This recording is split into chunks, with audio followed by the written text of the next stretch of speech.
Well, once more, the hairy looking dude has got to put his 2 cents worth into the situation, doesn't he?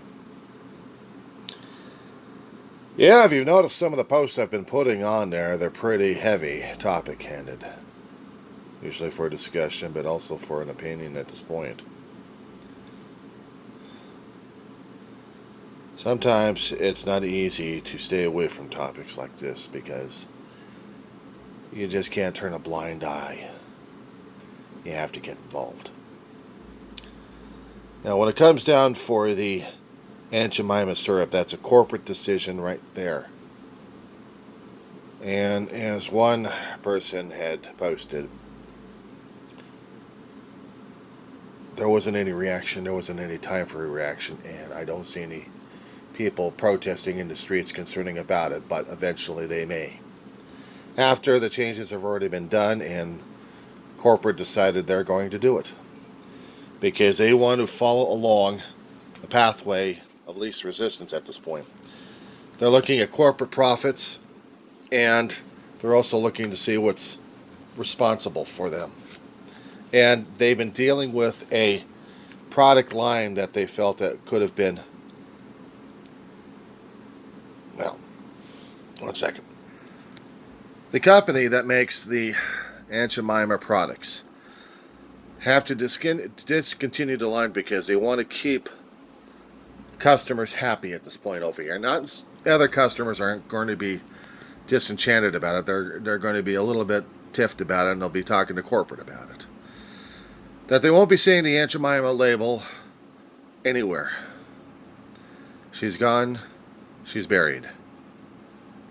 And corporate is going to pay for that in profits one way or another.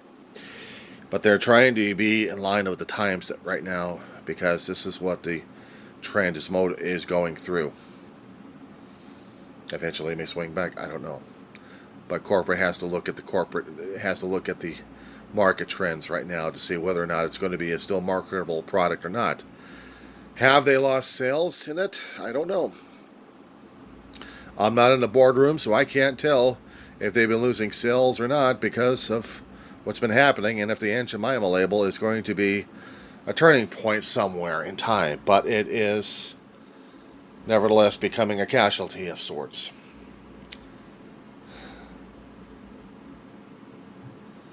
And other places and other companies are going to be looking at that example to see whether or not they're going to be following their line or the quote unquote the line. Because right now, the focus on is trying to keep market going. I mean, the product is good. The baking powder, the cooking powder, the syrups, the frozen foods. They're all good products.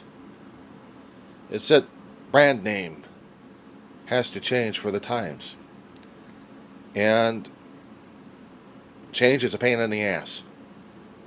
Especially when one lived with values that we didn't even realize what they meant until we had to have these kind of discussions, revolutions, and evolutions, or some people would call it de-evolutions. De-evolving. The removal of Confederate statues and physical remnants of it. Controversial at best. For me,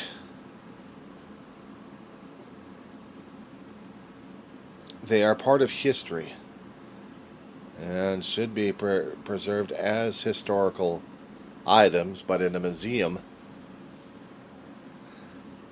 To be said that this was part of U.S. history. The darkest part of U.S. history, or at least a dark part of history, that we've all shared, that we all had to tear each other apart back in the 1860s because of our ideals were clashing so much that we had to split apart the nation to fight against our own relatives, our own friends, family, ourselves. Until we had to reconcile that we're still Americans. We have to hold up to that ideas and values, that all people were created equal. I did use the word people. Regardless of skin color, religion, creed, race, didn't matter. We're still a people. So if you're going to start throwing the All Lives Matter stuff at this point over here, keep this in mind. You're also going to be saying that the darkest part still needs to be mattering the most because we need to express that mostly. We need to express more of our darker nature, as in more violence, more distrust, more hatred towards the neighbor, because this is what our this is what our country is supposed to be. The Confederacy was supposed to be states by themselves, but loosely aligned with each other, and they can do whatever they want. They claim total freedom without even looking at humanity itself, without even looking at what they're doing. Enslaving another person and looking at them as their property. The darker nature of our country, when it started out, is we had to have an an incomplete compromise, which is the U.S. Constitution at this point over here, which had many opportunities of having amendments to be put into it to change and modify the Constitution in order for us to grow as a country, grow as a people.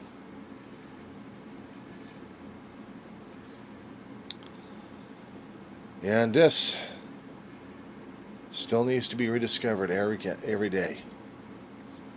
We have to grow as a people. We have to grow as a nation. We cannot be divided. We cannot be derided. We cannot be split apart because of our differences of all sorts. Yes, we are different. Every one of us is unique and different, regardless of what we think, feel, or say. Regardless of how we live, we're all different. But we're still the same.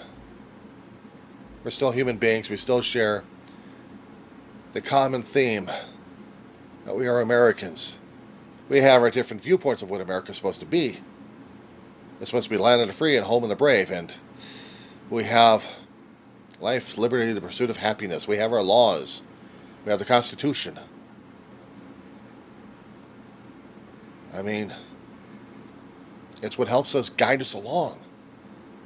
But if we keep losing that, if we keep losing that portion of ourselves, if we are not following the laws of the land that we've already set out for ourselves, that we're going to be legally bound to because we have agreed to this, because we have created these laws to agree to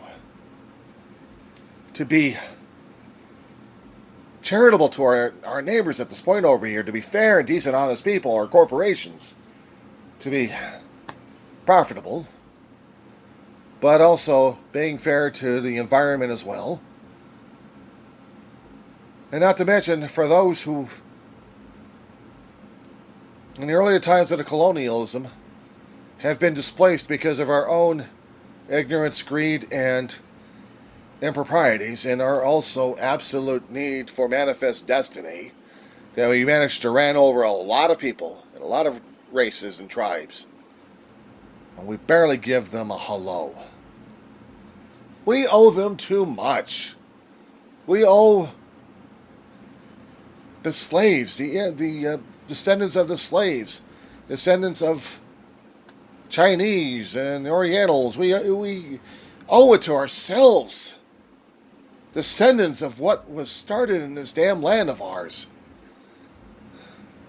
We have to be better than what we are right now. And if we can't be better to our neighbors, then what the hell are we? Seriously, what the hell are we? If we can't grow, if we can't learn, if we can't be, then what the hell are we? What the hell are we?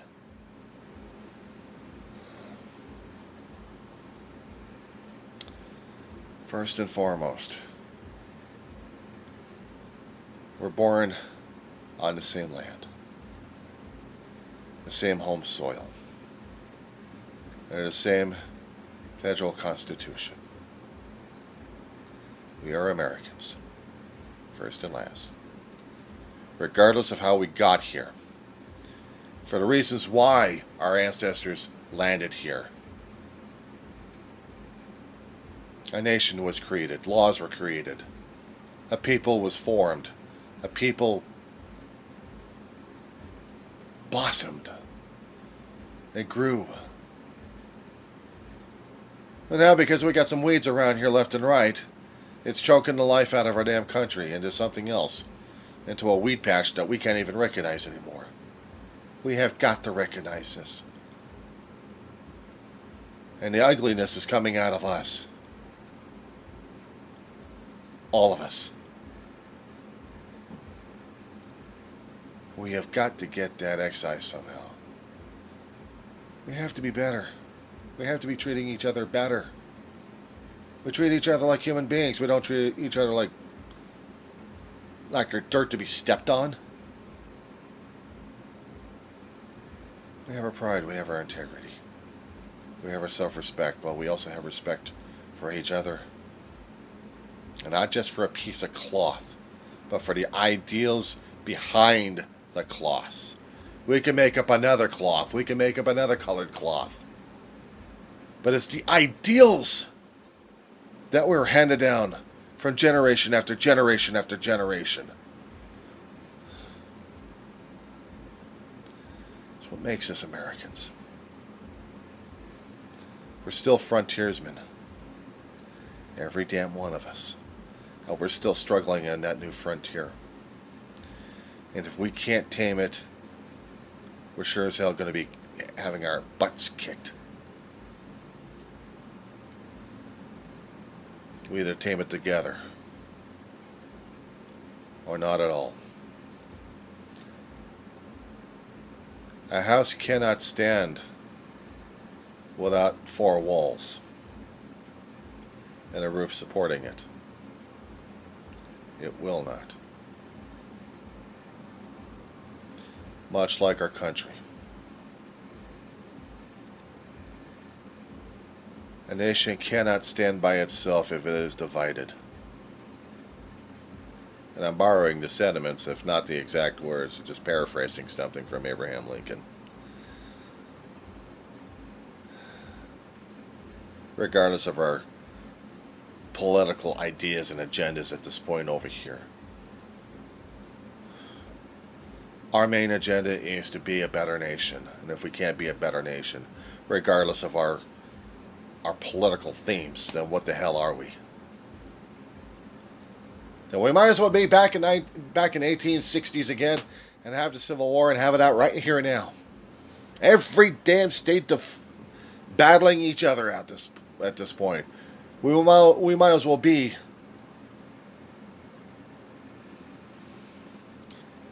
disunionized, if we want to search for the word. No longer a union of states, just a conglomerate. Conglomerate states of a so-called country named America, or what was named America.